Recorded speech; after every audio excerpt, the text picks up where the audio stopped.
PAX East has come and gone, and now we've got a wave of early gameplay from Halloween the Game, which is currently set to release September 8th, 2026.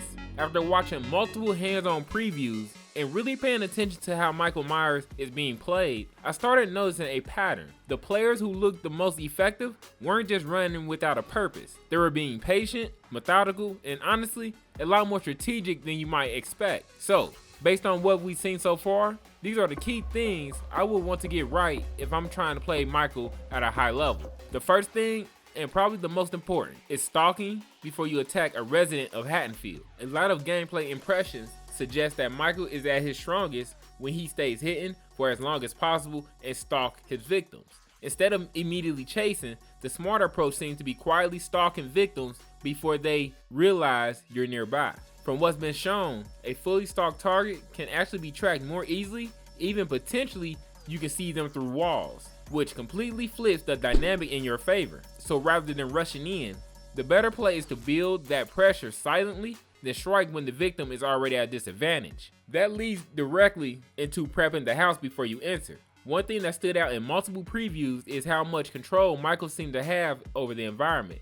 Turn off the power to the house, disconnecting phones. These aren't just small details. They're ways to isolate survivors and cut off their options and help Myers get the advantage. If players can't call for help or see clearly, panic sets in. On top of that, Myers can phase through windows or use his movement mechanics to reposition quickly, which means you're not just breaking in, you're setting the stage before the encounter even starts. Next is managing your bloodthirst and making sure you're leveling it up efficiently.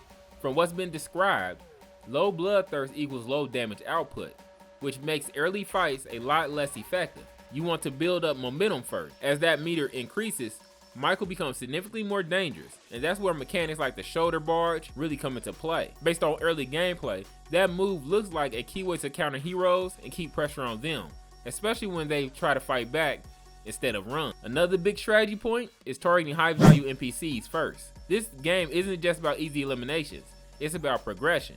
Taking out important NPCs appears to give more points towards your bloodthirst and overall win conditions, which means you're scaling your power while also advancing the match. And by chance, if heroes happen to be going after the same target, that creates a perfect opportunity. And finally, this one might get overlooked, but starting in single player could be one of the smartest moves you can make.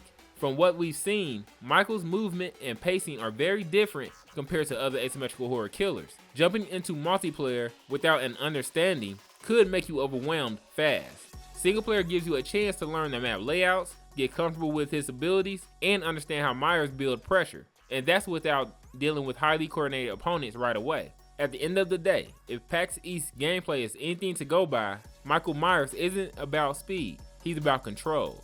The players who succeed are the ones who slow the game down, build tension, and strike it at the right moment. And if that holds true at launch, mastering that mindset is probably going to separate average players from the ones who dominate. Remember to subscribe and like for more Halloween game content, and welcome to Mr. Unleashed World.